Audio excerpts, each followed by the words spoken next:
नमस्कार दोस्तों, आज की कहानी है घूंघट।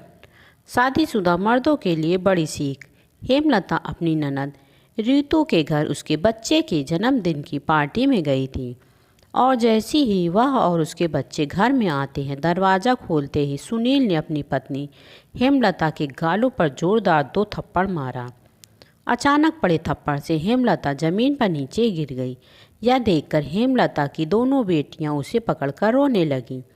हेमलता ने गालों पर हाथ रखते हुए कहा, सुनील, ऐसा क्या किया मैंने? सुनील ने दांत पीसते हुए गुस्से में कहा, मैंने तो तुम्हें जाने से पहले ही कहा था कि दीदी के ससुराल पर वहाँ तुम घूंघट करोगी और किसी को अपना चेहरा नहीं दिखाओगी।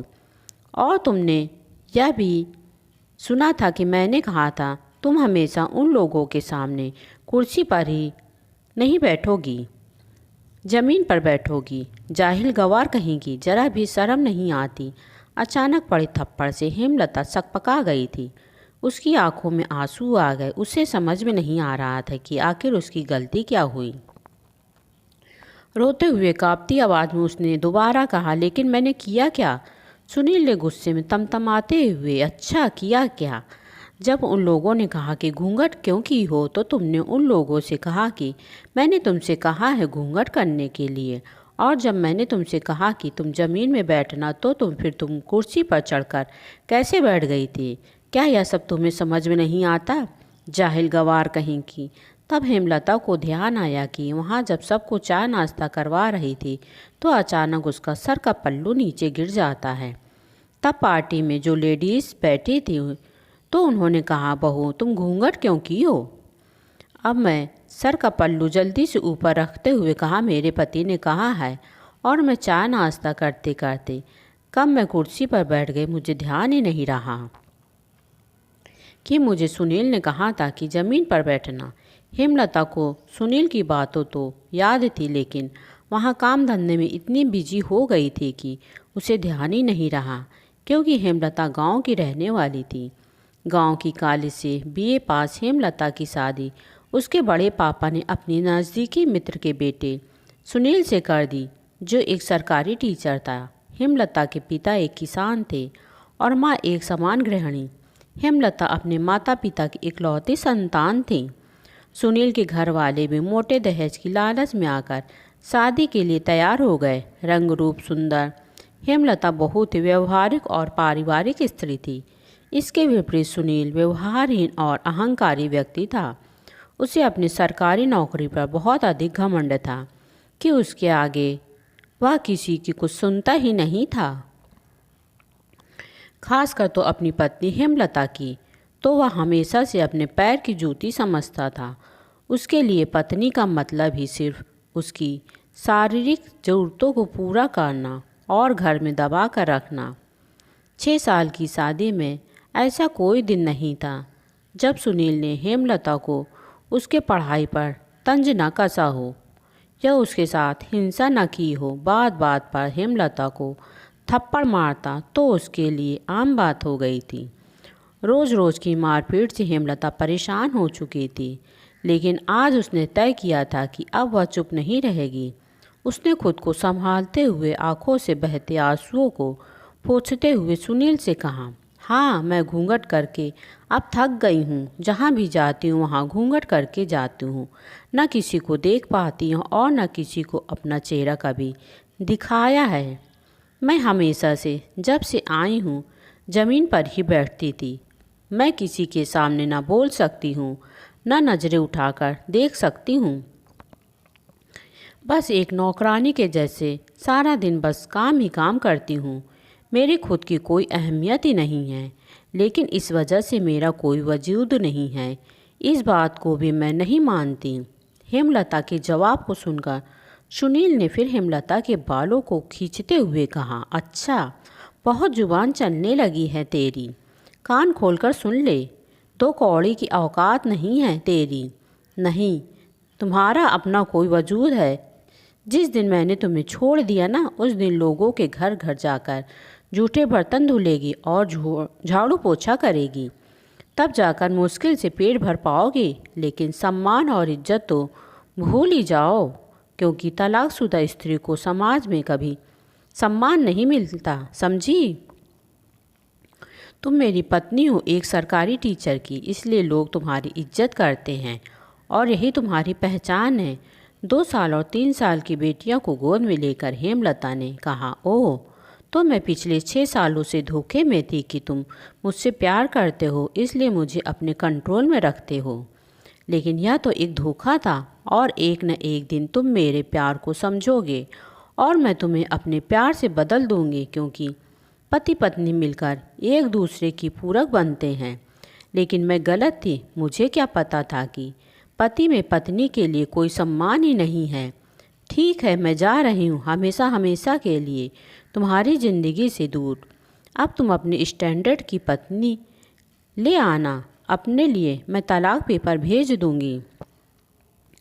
यह कहकर हेमलता वापस अपने गांव अपने माता पिता के पास चली गई। विकट परिस्थितियों में भी हेमलता ने कभी हार नहीं मानी।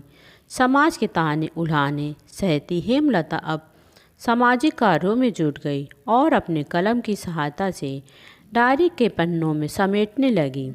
लेकिन कहते हैं ना कि तेज रोशनी को काले घनेरे बादल भी नहीं ढक सकते, उसी प्रकार हेमलता की प्रतिभा भी कब तक समाज से छिपी न रह सकी।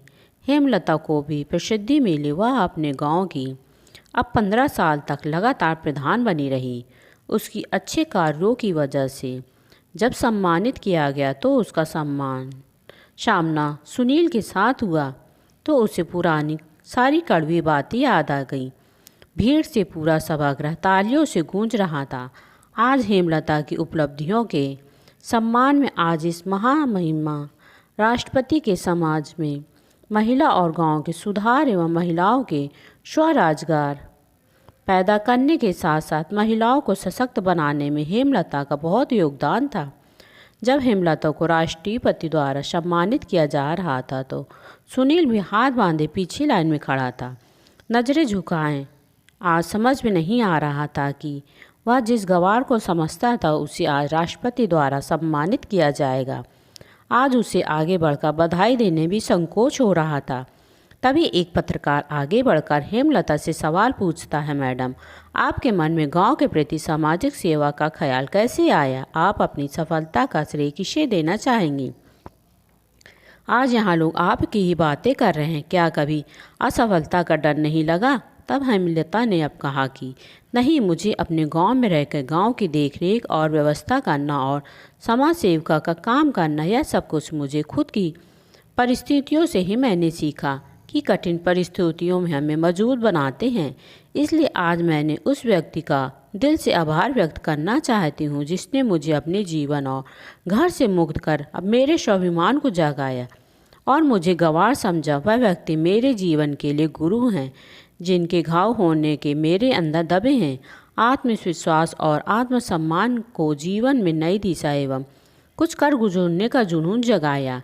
आगे पत्रकार ने पूछा, मैडम, आप तो गांव की बेटी हैं, तो फिर हमेशा सर पर घूंघट क्यों किया करती हैं? तब हेमलता ने कहा, मैं यहाँ तो गांव की बेटी हूँ, लेकिन मैं गांव की बेटी के साथ साथ एक सेविका भी हूँ और मुझे घूंघट करते करते आदत पड़ गई है और मैं किसी को दिखाना भी चाहती हूँ कि घूंघट के अंदर भी रहकर औरतें क्या नहीं कर सकती। सफलता के लिए बस सच्ची लगन और जुनून की ज़रूरत होती है। थोड़ी देर बाद मौका मिलते ही हेमलता को अकेला देख सुनील उसके सामने आकर खड़ा हो गया और उसने कहा, अपनी गुड़िया कैसी हैं? अब तो बड़ी हो गई होंगी। हेमलता ने कहा, मेरी बेटियां बिल्कुल ठीक हैं और पढ़ाई के साथ साथ मेरे कामों में मेरी मदद करती हैं। सुनील ने कहा, हेमलता, तुम ऐसा क्यों कह रही हो? आखिर वह भी तो मेरी बेटियां हैं। मुझे माफ़ कर दो, मैं तुम्हारी अहमियत नहीं समझ पाया। तुम्हारे जाने के बाद मैंने अपने ही स्कूल के एक टीचर से शादी भी कर ली। मेरे 2 बच्चे भी हैं, लेकिन वह मेरी कोई इज्जत ही नहीं करती, न ही मेरी कोई अहमियत है। मेरी पत्नी मुझे बात बात पर बदनाम करने और मेरा मजाक उड़ाती है और मैं चुपचाप सुनता हूँ क्योंकि मैं कुछ नहीं कर सकता। चुपचाप खड़ी हेमलता सुनील की बातों को सुनती है। हेमलता ने आखिरी में हाथ जोड़कर कहा, महोदय, मैं असहाय लोगों की मदद करती हूँ, लेकिन आप खुद तो सक्षम हैं, मैं आपकी कोई सहायता नहीं कर सकती। तभी हेमलता की बेटियां वहां आ गईं और वह अपनी बेटियों के साथ वहां से चली गई। सुनील आज नज़रें झुकाए चुपचाप सब कुछ सुन रहा था, लेकिन आज कुछ भी कहने की स्थिति में वह बिल्कुल नहीं था और अपनी तिरस्कृत किए गए रिश्ते को जाते देख रहा था, क्योंकि वह आज मजबूर था और कुछ नहीं कर सकता था। लेकिन हेमलता आज मजबूत थी। दोस्तों, उम्मीद करती हूँ कि यह कहानी आपको पसंद आई होगी, तो प्लीज़ मेरे चैनल को लाइक, शेयर और कमेंट करना न भूलें। कहानी का उद्देश्य सिर्फ इतना है कि सास या पति कहे तभी बहू घूंघट करती है, तो ऐसा नहीं है। बहू को भी पता रहता है कि आत्मसम्मान और घर की इज्जत क्या होती है। बात बात पर सास और पति का टोकना, और जब सबके सामने टोकना बुरा लगता है, आखिर वह भी एक औरत है। घर में रहकर सारा दिन बस काम ही करती है, सास ससुर की सेवा करती है, पति की सेवा करती है और पूरे घर को संभालना, सारी जिम्मेदारियां बहू के ही ऊपर रहती है। महिलाएं तो शक्ति स्वरूपा होती हैं। अगर वह कुछ करने की ठान ले तो फिर कोई शक्ति उन्हें कभी भी हरा नहीं सकती। दोस्तों, आपको कहानी कैसी लगी प्लीज़ हमें कमेंट करके ज़रूर बताएं। धन्यवाद।